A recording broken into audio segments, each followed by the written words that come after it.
Hay un prólogo en este libro que es A sangre y fuego de Manuel Chávez Nogales, que cualquier sevillano lo conoce de sobra, que es un prólogo que yo pondría en los colegios como asignatura obligatoria para debatir durante un curso los niños con profesores evidentemente cualificados, gente de bien, hombres sanos, ¿no? Profesores no marcados ni por ideologías ni por nada, sino queriendo crear generaciones lúcidas y críticas.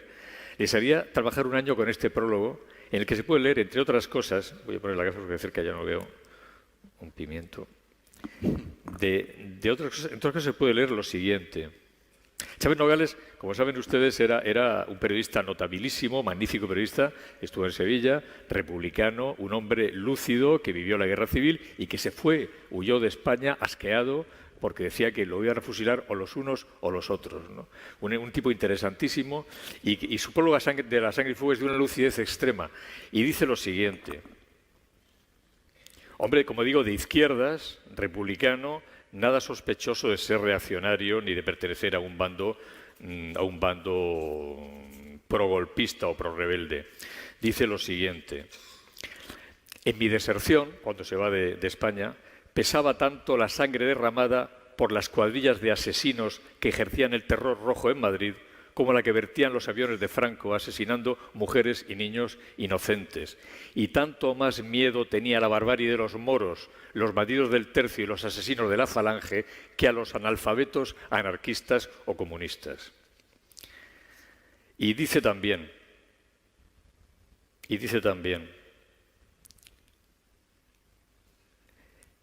idiotas y asesinos se han producido y actuado con idéntica profusión e intensidad en los dos bandos que se partieran España.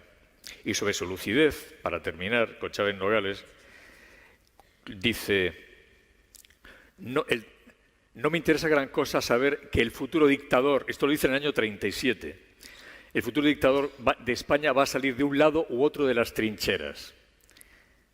El hombre que encarnará a la España superviviente surgirá merced a esa terrible e ininteligente selección de la guerra que hace sucumbir a los mejores. De derechas, de izquierdas, rojo, blanco, es indiferente. Sea quien fuere, será un traidor a la causa que hoy defiende.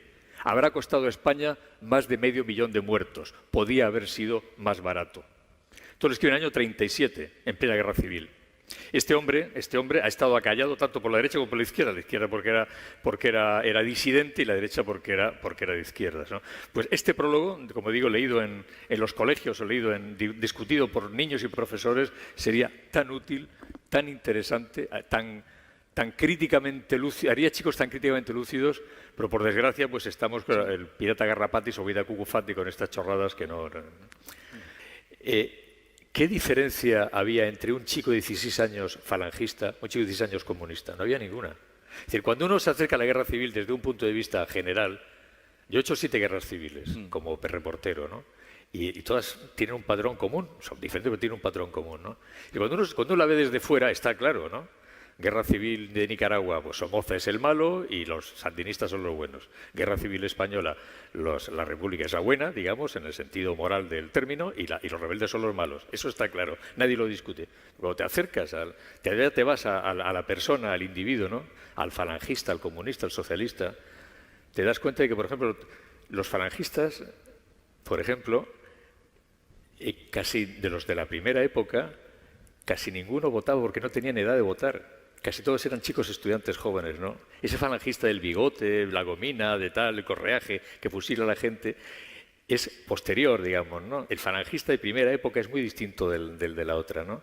El comunista igual. Entonces te das cuenta de que cuando ya te acercas al ser humano, al verdugo, a la víctima, al que se ve arrastrado por el torrente terrible de la guerra, ahí ya la cosa cambia. Ya no están tan claras las líneas, ¿no? Gente que fue nacional porque cayó allí, bueno, mi padre y mi tío, que eran chicos de buena familia, lucharon con los republicanos, mientras que otra gente otros parientes míos que eran de izquierda lucharon con los nacionales. Es decir, todo eso. El padre de Juan Eslava Galán luchó en los dos bandos porque quería ir a su pueblo a por... Esas pequeñas tragedias personales, todas esas aventuras es lo que realmente es una guerra civil. España es un país muy infortunado por muchas razones, ¿no? Pues 8 siglos de lucha contra el Moro, la Inquisición, los gobiernos totalitarios, en fin, hay un montón de razones por las que España es un país desgraciado y eso ha creado una mala simiente, ¿no? Que de vez en cuando aflora. Y la guerra civil, evidentemente, es material perfecto para una confrontación, claro. Entonces, no interesa que la guerra civil muera. Te interesa poder decir, porque tú eres el heredero de tal. Yo tengo un artículo que publiqué hace poco que se llama Ojo con los abuelos, ¿no? Porque decía, aquí todo el mundo, mi abuelo fue republicano, mi abuelo fue un héroe, mi abuelo fue fusilado, mi abuelo... Digo, bueno, o sea, aquí hubo miles de muertos asesinados no en el frente, sino en la retaguardia. Hubo 8.000 curas quemados, hubo maestros por un bando, hubo maestros ejecutados sistemáticamente por el otro, es que un bando tuvo ocasión de honrar a sus muertos y otro no la tuvo. Eso es evidente, que los dos merecen hacerlo, ¿no? Pero ojo, que a lo mejor su abuelo, del que tanto habla usted en casa, no estaba en el frente pegando tiros. A lo mejor su abuelo estaba en la retaguardia sacando gente de su casa por la noche y pegándole un tiro en la nuca o torturando gente en las checas o en los cuarteles de Falange. A lo mejor su abuelo fue un asesino y un criminal y un ladrón y un violador, de los muchísimos que hubo. A lo mejor no. O sea, ojo con los abuelos, porque todos podemos tener abuelos que tienen las manos sucias, ¿no? Entonces, por eso digo que cuando uno saca la guerra civil, la desentierra, se expone a sacar cosas que pueden revertir contra él, ¿no? Por eso las guerras civiles hay que tomarlas con mucho tiempo, porque al final la guerra civil siempre es lo mismo. Como las he visto, lo puedo decir. Tú me quitaste a la novia, tú te llevaste la vaca, tú me quitaste la herencia de mi abuelo, el vecino que odia al vecino. Y la guerra civil fue, sobre todo, un ajuste de cuentas entre vecinos, ¿no? Y después otras cosas, ¿no? Pero esa bronca, vileza, esa enemistad, ese cainismo tan nuestro, facilitó mucho que la guerra fuera como fuera. Mira, perfectamente dice, ya leo lo otro se quería leer. Perdón de la conferencia, pero... Bueno, si venimos... Otra cosa que quería leer, porque también va a tono con esto, 252. Este es Hugh Thomas, una historia... no lo he citado, es el libro, es la historia que más me gusta de todas las que se han escrito sobre la guerra civil, fue de las primeras. Pero esa se publicó, o por lo menos una primera entrega hubo con Franco todavía. Sí. No, pero es una historia realmente es muy buena. Después se han hecho cosas que han superado algunos aspectos, pero sigue siendo una obra magna y el mismo Fusi, el Juan Pablo Fusi que estuvo esta mañana, dice que posiblemente sea el libro más importante sobre la guerra civil. Dice, ahora iba a batirse sobre España una ola de violencia. Esto es Hugh Thomas, es hispanista y extranjero, o sea, visión ecuánime, no contaminada por la familia, ni por los odios, ni por lo heredado, ni por el biberón. No mamado en el biberón nada como nosotros. Ahora iba a batirse sobre España una ola de violencias en la que iban a desahogarse las luchas acumuladas durante generaciones enteras. Merced a las dificultades o a la carencia absoluta de comunicaciones, cada ciudad se iba a encontrar sola e iba a representar su propio drama en un aparente vacío. Pronto habría no 2 Españas, sino 2000. Las diferencias geográficas dentro de España constituían un factor básico en la desintegración social del país. Los sentimientos regionalistas habían sembrado vientos y ahora recogían tempestades. Cesó de existir un poder soberano y, en su ausencia, individuos y ciudades actuaron sin freno, como si estuvieran fuera de la sociedad y de la historia. Al cabo de un mes, miles de personas habían perecido arbitrariamente y sin juicio previo. Hubo obispos asesinados e iglesias profanadas. Cristianos bien educados pasaban las noches asesinando a campesinos analfabetos y intelectuales sensibles. Estos hechos inevitablemente desencadenaron tales odios que cuando por fin se restableció el orden, fue un orden basado únicamente en esa racionalización del odio que llamamos guerra. Esto es lo que hay que leer. Esto es lo que hay que explicar, contar y debatir en torno a esto. No tu abuelo, mi abuelo, mi cuneta, tu cuneta. Eso es lo que... Pero desde luego la escuela es la única, un plan de estudio que no se cambie cuando entre otro gobierno, porque está claro que en la casa y en la tribu saldrá la visceralidad. Sin duda. Pero está claro que eso que acabas de leer, o Chávez Nogales, o explicarlo en la escuela, para o sea, es que la escuela es el lugar, el odio que el español, por razones, insisto, complejas, no es objeto hoy la charla esta de eso, llevamos metidos y que aflora en cuanto rascas un poco, solamente se combate en la escuela, solo en el colegio y en la casa, evidentemente, pero en la casa, como ves, no siempre se combate. Entonces, unos planes de estudio ecuánimes, unos maestros bien formados, unos maestros que saben que no deben formar que no deben formar militantes, sino deben formar ciudadanos críticos y lúcidos, eso es lo necesario. ¿Tú qué contabas? No, yo contaba lo que había, yo no juzgaba. Yo en las guerras, ni siquiera en las guerras como la de los Balcanes, fue la última guerra civil que hice, yo no contaba, yo no analizaba, yo contaba la tragedia. Decía, mira, yo era un reportero, yo no era un analista, yo no iba allí a explicar la guerra. Y para eso estaba la gente de corbata en las redacciones. Yo iba allí a enseñar lo que... Mire usted, el niño, la señora violada que te cuenta, tal, el pueblo que arde, la tragedia de esta gente que huye y ustedes saquen sus conclusiones, ¿no? Yo nunca, presidente, como reportero, siempre tuve a gala, siempre me enorgullecí de que nunca tomé partido por un bando o por otro, aunque a veces me sintiera más cerca de un bando que de otro, ¿no? Pero como estaba en todos los bandos, estuve a menudo, me di cuenta de eso, que al final, como decía antes, por muy claro que tengas la idea general de quién es el bueno y quién es el malo, cuando te acercas a los chicos, a la gente que sufre, a la mujer que viuda, tal, pues, que no hay diferencia ninguna, ¿no? Yo siempre digo, ¿qué diferencia había entre un falangista de 15 años a un comunista de 15 años? No había ninguna, claro. Un chico idealista que quería que por ahí... Pues hay una cosa muy interesante también sobre eso, y ahora que lo has dicho, y es que en aquella época, claro, ahora hablamos, el abuelo falangista, el abuelo socialista, el abuelo comunista, y como ahora sabemos que eran los nazis, que era Stalin y que eran los gulags, es fácil juzgar, pero hay que tener en cuenta que en los años 30 las palabras fascismo, comunismo, nazismo, en aquella Europa turbulenta y en cambio, con un régimen que es un mundo que se hundía y un mundo nuevo que llegaba, las palabras todavía no tenían mala prensa, aún no había campos de concentración, aún no había, digamos, Auschwitz, ni había gulags, o no se conocían. Entonces había gente de buena fe que creía realmente que eso eran soluciones políticas para unos problemas específicos sociales y políticos de la época, ¿no? Entonces, fascismo, comunismo, hubo gente que lo abrazó de buena fe. O sea, Convencidos. Ahora sabemos el resultado negativo. Ahora, ser fascista ahora es oscuro y turbio. Ser nazi ahora es una barbaridad.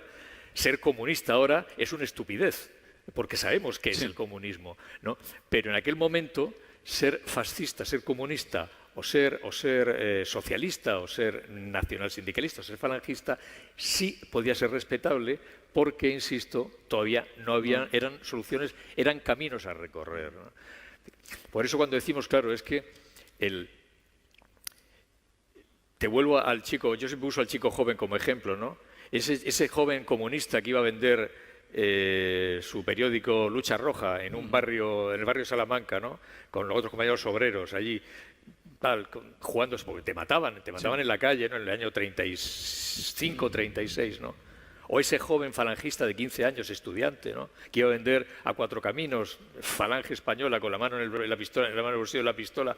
Claro, eran idealistas, eran chicos que creían que eso eran caminos. Sí. Entonces, claro, mezclar al chico ese de 15 años que no podía ni votar, como digo, ¿no? 16 años, con el fascista de bigote, correaje, gomina del año 40, del año 45, ¿no? Que se llevaba a la cama a la mujer del prisionero republicano claro, es que no podemos hacer eso, ¿no? Entonces poner todo en el mismo cesto es injusto para unos y para otros. De ahí la necesidad, como digo, de eso, de leer, de saber, de comprender, de entender. De leer. Tengo mucha mili, esos 65 años, y he visto muchas cosas por la biografía que llevé, por la vida que llevé como rey, y he visto de verdad matarse a la gente, y he visto la gente, he llegado a una casa y estaba la familia muerta en el patio, y las fotos de familia tiradas en el suelo, el álbum pisoteado, y la hija violada con la falda subida hasta aquí después degollada. Todo eso no me lo he visto, ¿no? Que eso es una guerra civil, Entonces, claro, cuando me siento y oigo el discurso, ¿no? Y oigo a unos o a otros, a quien sea, ¿no? El discurso, porque tal, lo otro, tal y tal. Digo, no saben dónde lleva esto, no saben el camino, o sea, no saben que ese camino, debidamente abonado por los hijos de puta que siempre están en algún lugar facilitando el camino, lleva a ese patio con esa familia degollada, ¿no? Y esa familia no sé si era de derechas o de izquierdas, era serbia, croata, bosnia, o qué era. Bueno, sí lo sé, pero da igual, ¿no? Pues, y eso, ¿no? Entonces, esa imprudencia analfabeta, tan española, ¿no? Ese agitar fantasmas y agitar banderas que ni siquiera se comprende bien el mismo que las agita, ¿no? Esa imprudencia tuitera o demagógica o populista que veo se parece tanto a la otra, ¿no? Pero lo percibes ahora sí. Lo que pasa es que las condiciones objetivas son distintas. Mira, Largo Caballero, el dirigente socialista en tiempos de la República y de la guerra, era un irresponsable, era el tipo era más radical, más de izquierdas, más virulento que los propios comunistas, ¿no? Era un tipo que, preso de una retórica, claro, es que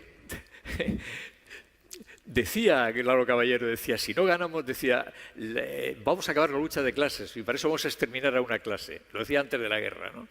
Y los otros igual, la FEDA, Gil Robles. Claro, el discurso que llevaba a la guerra era de una violencia, de una irresponsabilidad extrema, de una demagogia extrema, ¿no? Entonces ahora descubres los mismos, evidentemente el mundo no es el mismo. No hay un Hitler, no hay un Mussolini, no hay un Franco, afortunadamente, ¿no? Pero el discurso, la retórica es idéntica, es la misma irresponsabilidad política y social, la encuentras en boca de políticos actuales. No, pero insisto en que no es la guerra civil, es que la guerra civil es el ser humano, es que no es nuestra guerra civil, es que el esquema es el mismo, es que el esquema es idéntico, igual, sí. Y no me canso de decirlo, en Nicaragua, en El Salvador, en Bosnia, es lo mismo, en Angola, es el mismo esquema, ¿no? Cambian los personajes, el color de la piel, cambian las circunstancias objetivas, pero el ser humano es siempre el mismo, y el ser humano siempre es igual, siempre es igual. Hay un factor muy interesante que yo no sé por qué nadie se atreve, o pocos se atreven, digamos, a debatir, y es porque, a diferencia de Mussolini, que era un animal, un pavo, un bruto envanecido, y de Hitler, que era un gángster criminal, José Antonio era un tipo culto, ¿verdad? Era un tipo culto, guapo, caía bien a todo el mundo, hasta la gente de las izquierdas que hablaban con él. Era un tipo elegante, de buena familia, además, hablaba idiomas, tenía una formación, y era un fascista declarado, por supuesto, ¿no? Y sus escuadras de combate hicieron muchísimo daño, como lo hicieron los otros, y crearon un ambiente favorable a la guerra civil, pero era un tipo, no era el líder fascista, digamos, que conocemos, que ha pasado a la historia como Mussolini o como Hitler, o como ni siquiera Franco. No era nada, Franco no era de ideología. Franco lo que hizo fue utilizó a todos con su habilidad gallega y se montó su negocio, pero Franco no tenía una ideología, excepto la de patria, tal. Pero esa es otra historia. Entonces, es muy interesante saber qué habría pasado, cuál habría sido nuestro fascismo, digamos, si José Antonio hubiera gobernado. Hubiera sido una cosa muy interesante y quizá por eso al fusilarlo nos escamotearon.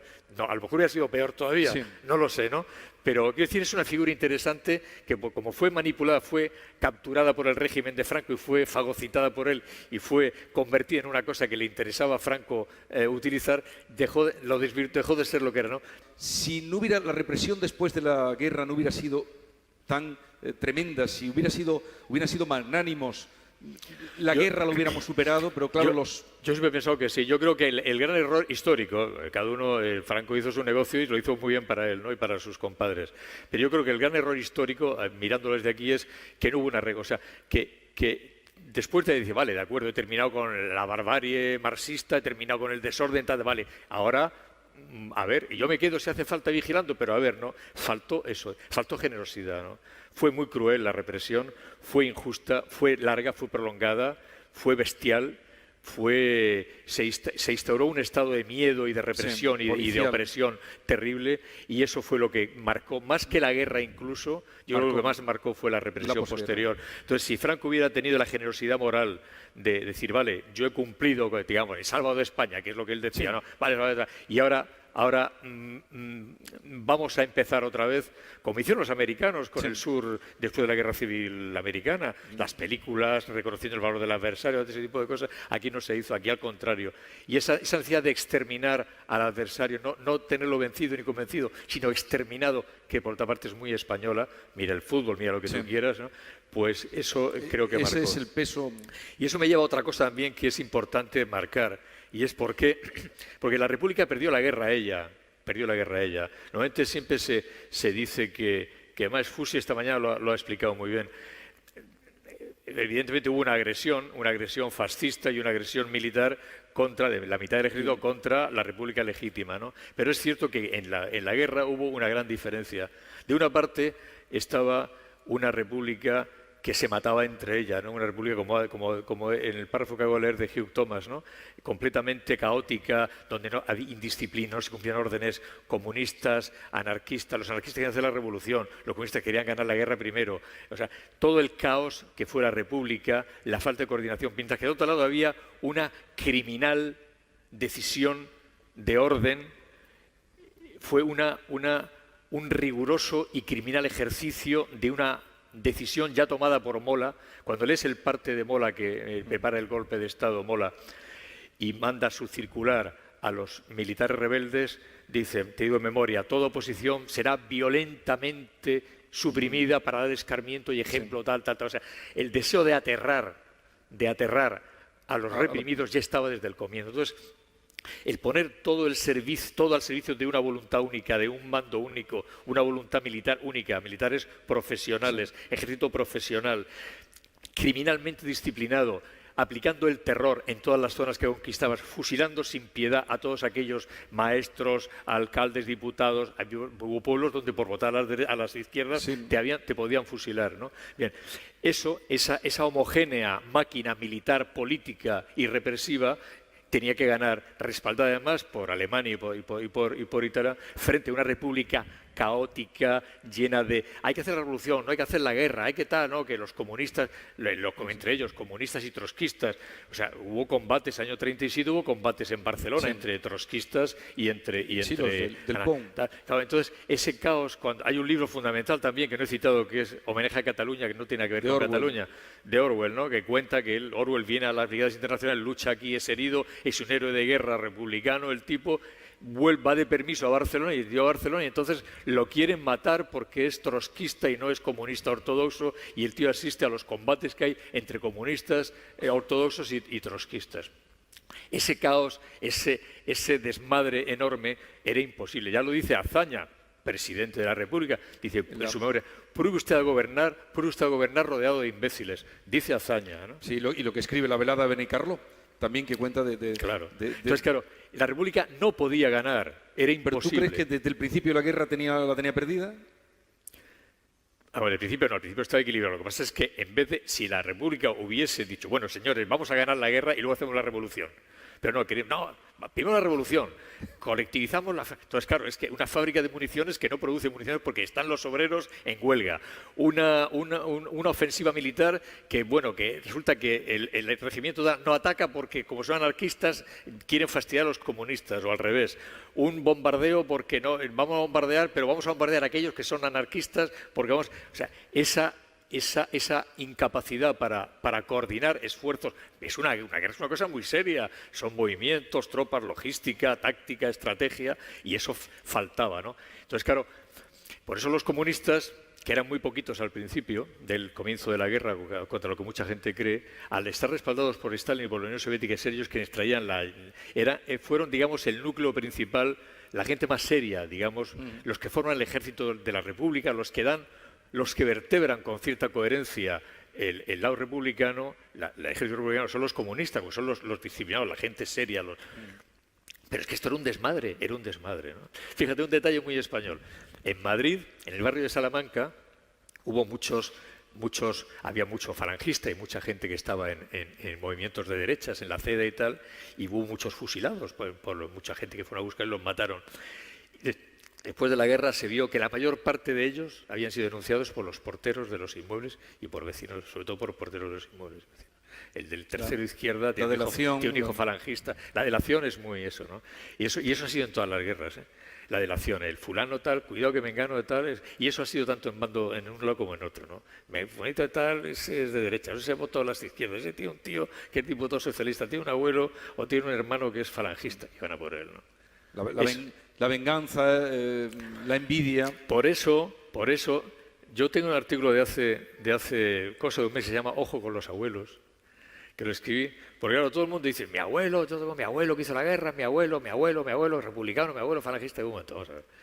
De acuerdo, vale, tuve un abuelo. Pero en esa guerra hubo abuelos luchando en el frente, pero hubo muchos miles de ejecutados en la retaguardia, fusilados de un tiro en la cabeza, violadas, robados, saqueados, torturados por gente que no pegó un tiro en el frente en su vida, por gentuza que estaba aquí en la con mono de miliciano o con camisa de falangista dando el paseo a la gente. Y esto también eran abuelos. A ver si su abuelo, en vez de ser del héroe del frente, fue de esos hijos de puta que estaban ejecutando gente en la retaguardia en un otro bando. Así que cuidado con los abuelos, ¿no? Ojo, no me remueve usted porque a lo mejor al removerlo sale su abuelo y resulta que su abuelo no era el héroe que usted creía. Por eso digo que es tan muy peligroso acercarse a estas cosas sin la debida lucidez, sin la debida precaución, sin el debido espíritu crítico.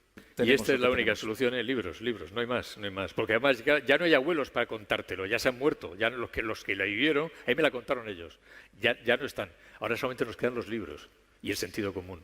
Sin libros es absurdo, o sea, manejar una guerra civil sin testimonios fiables y sin libros, ¿cómo se atreve? A veces estoy viendo la tele y tal, digo, pero ¿cómo se atreve? Este tío que tiene 24 años, que se ve hablando que es un auténtico analfabeto, ¿cómo se atreve a manejar conceptos tan graves, tan terribles, tan complejos como guerra? ¿Cómo se atreven, no?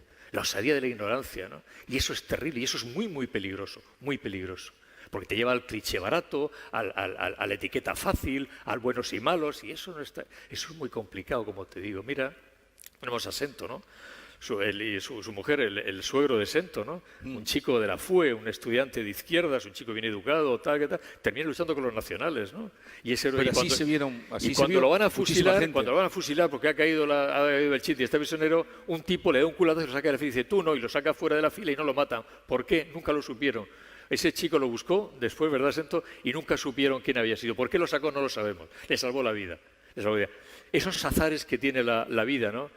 O sea, era un nacional, era un republicano, sí, y lo salvó. Esas cosas, ¿no? Es como mi padre. Es que los azares, esas cosas. Mi padre iba al frente, iba camino del frente y en su regimiento después murieron casi todos. Iba con el fusil a manta por la carretera. Entonces, y había un comisario político apoyado en un coche viendo pasar a los soldados, ¿no? Y lo ve pasar, mi padre tenía un buen aspecto, era un chico guapo, fino, con buen aspecto, ¿no? Y lo ve y dice, oye, tú, tal, pues hace con mi padre, camarada, dime, tal. Dice, ¿tienes estudios? Dice, sí, camarada, estudio ingeniería, tal. ¿Sabes qué máquina? Sí, sal de la fila. Necesitaba, porque eran todos analfabetos, necesitaba un tipo que supiera escribir la máquina. Y eso salvó a mi padre de la que no sé lo que había pasado, que había terminado. Pues, esos azares, eso es una guerra civil, ¿no? Y eso es lo que hay que entender y lo que hay que ahora ya lo que hay que leer. Me resulta muy chocante la utilización que se hace del concepto república. ¿Por qué solamente se explica la república para cierta ideología? Porque acabamos de ver y vivir en directo las elecciones en Francia y en la república las votan todos. ¿Por qué aquí se apropian de eso solamente unos? Es una pregunta muy pertinente porque ahora la gente no sabe que había muchos republicanos que eran de derechas. O sea, la falange no era monárquica, la falange era republicana. Es decir, había la república. Lo que pasa es que, por otra de las desgracias, los hechos históricos hicieron que la república era identificada con ideología de izquierda. Pero había mucha gente en la república, republicanos políticos y gente de buena voluntad que eran republicanos además de verdad, ¿no? Mi abuelo, concretamente, no era de izquierda, era un señor bien educado, una familia una familia, digamos, privilegiada, familiar, y era republicano. No era monárquico, él creía en la república pero yo siempre decía en la república romana, decía, ¿no? O sea, porque había tenido experiencia de la nuestra. Es decir, entonces, eso es otro de los grandes traumas que nos han causado todos estos hechos de los que hemos hablado hace un momento. Y es que hasta la palabra república la asociamos con la izquierda cuando la república es una forma de gobierno que, por cierto, es la que yo prefiero,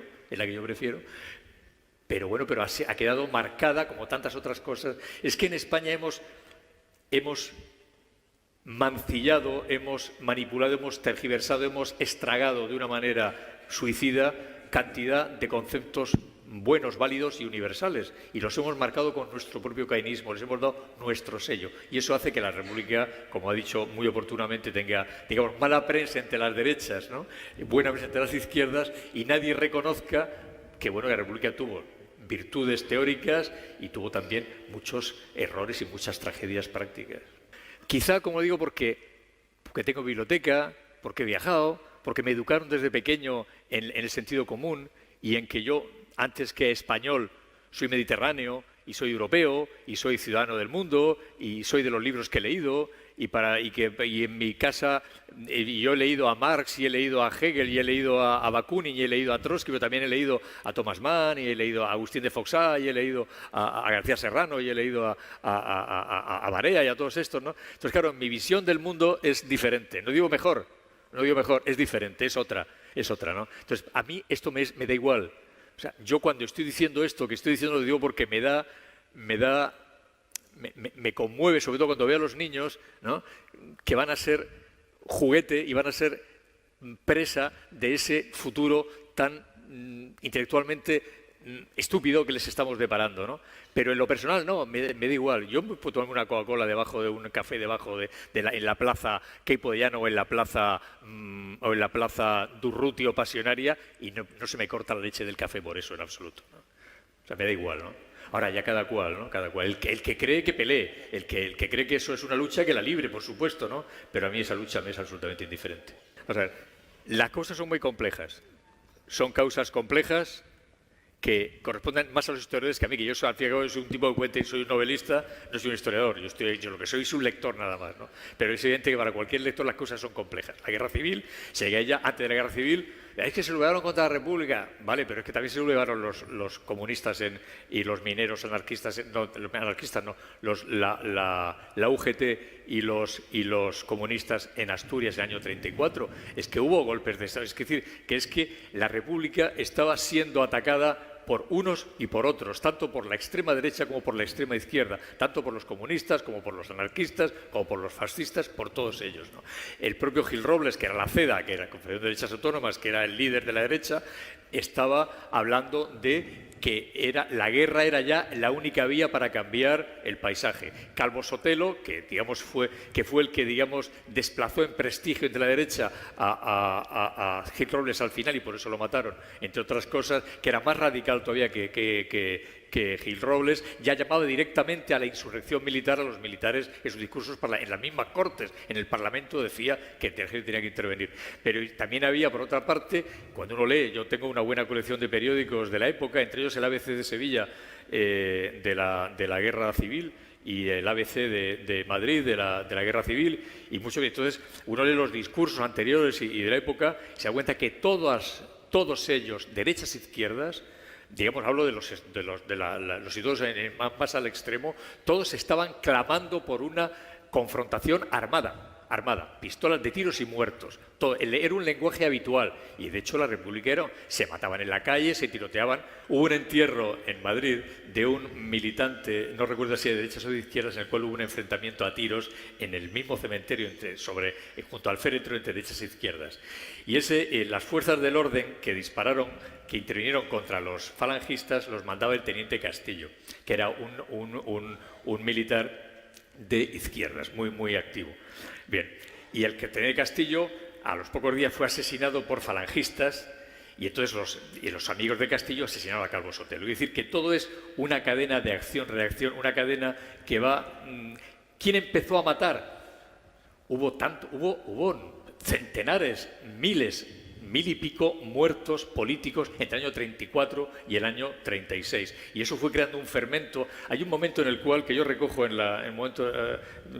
un párrafo de Falcó que está inspirado en él, y creo que es en el libro de Foxá, Madrid de corte a Checa, creo que es ahí cuando cuenta cómo en un entierro, en la morgue de Madrid, están velando a un falangista y a un chico comunista, y están las familias de unos y otros mirando unos frente a otros, ¿no? En un momento determinado se acerca uno a ver el muerto, se acerca el otro, se da un cigarrillo, hablan un momento, tal, y Foxá dice, y en realidad todos eran parte de la misma tragedia, no todos lo son, ¿no? Entonces, por eso buscar quién empezó es muy complejo, muy complejo. Hay una cosa que es evidente, o sea, podía haberse resuelto, como decía esta mañana Fusi, y estoy de acuerdo por completo, de muchas otras maneras. Un gobierno que tuviese más arrestos para afrontar el desorden público, un gobierno de concentración, podría haber habido 1000 soluciones políticas, pero se optó por la peor, que fue levantarse contra la República. El golpe fue es decir, ese clima de violencia y de odio irreconciliable que ya había en ese momento, quizá pudo pudo ser reconducido, pero es evidente que lo que disparó la guerra, lo que disparó la tragedia, fue la sublevación de los militares, de la mitad del ejército español contra la otra mitad y contra el pueblo español, contra la República. Uno puede entender que en una guerra la gente se mate porque es una guerra. Lo que ya es difícilmente asumible es la brutal y cruel sistema de represión que hubo después de la guerra. Eso justamente lo que hace el trauma español de la guerra queda agravado y queda sangrientamente agravado por esa represión sistemáticamente criminal que se dio después. Porque estuvo hasta el final. Porque que duró muchísimo tiempo, ¿no? Hombre, se fue suavizando evidentemente el régimen con los años, pues ya no era como al principio, pero fue bestial. Pero claro, es que eso nos lleva a lo que decía, es que cuando se sublevan los militares lo hacen ya con la intención de dar un escarmiento sangriento, y la palabra represión forma parte de la guerra. Es decir, mientras que en la República la represión es una represión incontrolada por parte del pueblo armado, por decirlo de alguna forma, pero y al mismo tiempo cobardemente tolerada por el gobierno republicano, que no se atreve a poner coto a la barbarie en la retaguardia, porque las milicias, los distintos movimientos políticos y sociales armados están apretando y tienen muchísima fuerza. Entonces, esa incapacidad del gobierno republicano de poner coto al desorden, por decirlo de una manera sencilla, contrasta con la deliberada y criminal política represiva que desde el principio el bando franquista decía aplicar para aterrorizar y paralizar, usan esa palabra, paralizar la reacción del enemigo. Entonces, evidentemente no es comparable una cosa con otra, pero sí es cierto, cuando vamos ya, insisto, al detalle, que en los dos bandos hubo, como decíamos antes, verdugos y hubo víctimas, ¿no? Como hemos leído antes en el Chávez Noguera. Pero evidentemente nadie está salvando, ni se nos ocurriría, la responsabilidad enorme de aquellos militares que se sublevan contra un gobierno legítimo, además decididos a hacer una carnicería deliberadamente preparada, cuando, como he dicho antes, a lo mejor habría habido quizá otras soluciones políticas más humanas, más razonables y mucho más lógicas en dado ese momento. Don Arturo, entonces para usted cree que fue inevitable la guerra civil. ¿Perdón? ¿Fue inevitable? Sí, sí. O sea, ¿Qué nos faltó? ¿Una revolución cultural? Si no hubiera habido alzamiento militar de los militares, inevitable. Habría habido alzamiento de los anarquistas, habría habido, inevitable. Cuando uno lee los periódicos, cuando uno sigue de una manera seria la retórica de los distintos grupos tal, se da cuenta de que todo estaba encaminado es que pedían a gritos, y eso es lo terrible, ¿no? Que esa pandilla de hijos de la gran puta, esa pandilla de gentuza política, ¿no? Irresponsable, como Largo Caballero, como todos ellos, como Gil Robles, como Carlos Sotelo, estaban arrastrando a la gente, que a la gente le importaba un bledo la guerra, que mi abuelo, mi tío, mi padre, la guerra. Ellos éramos más el pueblo que los que... O sea, esa gentuza estaba arrastrando de una manera irresponsable y vil, cainita, por intereses partidistas personales, por medrar, por el poder, por el gobierno, por tener la cartera, por trincar, por lo que fue, por lo que es la política, estaban arrastrando a un país entero a la barbarie, y estamos todavía en este año hablando de esta mierda, discúlpenme la palabra, pero es que cuando pienso en esa gentuza se me va la olla.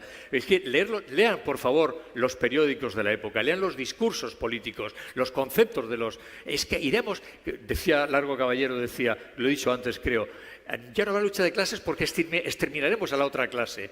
O sea, era esa la retórica. Entonces, la guerra era inevitable y se veía venir desde hacia allá. Asturias fue un alzamiento de los otros. O sea, todos, porque la República fue, y ese fue su gran pecado, fue incapaz, como lo fue la Primera República, fue incapaz de gestionar la compleja realidad española, regional, religiosa, política, social, cultural, de atraso, de pobreza, porque claro, es que aquí esto es Andalucía, como era el campo andaluz, cada vez que quemaron al cura y al alcalde, pues, ¿cómo no lo iban a quemar? Si es que eran analfabetos, manipulados, desesperados, hambrientos, con hijos se morían de hambre, claro, es que era todo una barbaridad. Entonces, claro, la República no pudo gestionar eso, no supo, y después la República, además, los gobernantes republicanos se pusieron en contra a la Iglesia con tal, todos, metían los dedos al mismo tiempo, querían en 2 años cambiar siglos de atraso y de historia, y eso era imposible. Entonces, esa prisa por cambiarlo todo, esa prisa, que ya les suene, ¿verdad?,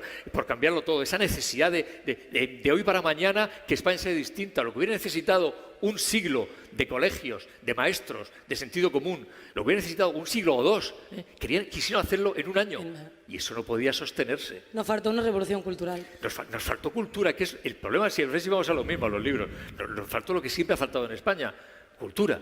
Siempre. Ciudadanos lúcidos. ¿Sigue usted pensando que estamos gobernados por incultos? ¿Perdón? ¿Sigue usted pensando que seguimos gobernados por incultos? Sí. Yo también. Sin duda. Bueno, basta oír su discurso. La última pregunta, ya termino, por favor. ¿Qué opinión tiene usted de las mujeres en la guerra civil? Jugaron un papel muy importante también. Mucho, pero ahora ya esa pregunta. Muchas gracias. Muy importante, claro. Hubo mujeres falangistas, mujeres del Socorro Rojo, mujeres comunistas, mujeres socialistas, mujeres anarquistas, hubo prostitutas en el frente, hubo milicianas en el frente, hubo señoras bordando corazones del detente bala de los Requetés, hubo damas del Socorro del Santísimo Prepucio haciendo procesiones para los soldaditos, hubo de todo. Hubo mujeres guerreras y mujeres retaguardia, mujeres refugio y mujeres paladines. Claro, luego, como en todas partes, la mujer siempre ha estado ahí. Y hubo mujeres mártires de los 2 bandos, mujeres maestras que fueron fusiladas y fueron represaliadas, mujeres fueron rapadas, violadas, maltratadas por unos o por otros, las hubo, claro que sí, ¿no? Pero lo que pasa es que lo terrible, otra ya que habla de mujer, es que al llegar el franquismo, al acabar la guerra civil como acabó, al volver otra vez a esa España pía, santa, católica, apostólica y romana, la mujer perdió en solo 3 años lo que había conseguido avanzar durante muchísimo tiempo. Se acabó el divorcio, se acabó la mujer a la casa, la cocina, el hogar, mujeres santas, familias católicas, la mujer madre, esposa y tal, ¿no? Y entonces ese gran avance que había conseguido la República, que lo fue y enorme, y gracias a Dios, ¿no?, o a quien sea, esa liberación de la mujer, ese puesto a la mujer en el puesto en el que le corresponde realmente en la sociedad, toda esta tragedia la hizo volver otra vez, le hizo retroceder 100 años y la tuvimos otra vez vuelta al hogar y a la misa y al confesor. Hija mía, no le hagas eso a tu marido, por Dios, no le hagas eso a tu marido. No consientas, hija mía, que tu marido te haga eso, porque eso Dios no lo ve bien. Y entonces, a familias dirigidas desde los confesonarios, ¿no? Eso es lo terrible. Y lo terrible es que volvimos a eso, ¿no?, que Franco puso en manos de la Iglesia y en manos de la Falange, la burocracia de la Falange, y en manos de la Iglesia la vida social y moral, ¿no? El baile agarrado es peligroso, el diablo, bailas con el diablo, hija mía, tal.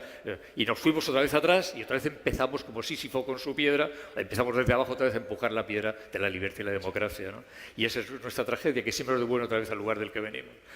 Porque falta, como digo, porque claro, quien ha leído dice: no me cuentes historias, que yo sé muy bien. ¿Qué me estás contando? No me cuentes cuentos chinos. Pero quien no ha leído, pues será verdad lo que dices, tal. Vamos a la guerra, vamos a lo que sea, vamos a la barricada, o a donde sea, vamos, porque hay que hacer eso, ¿no?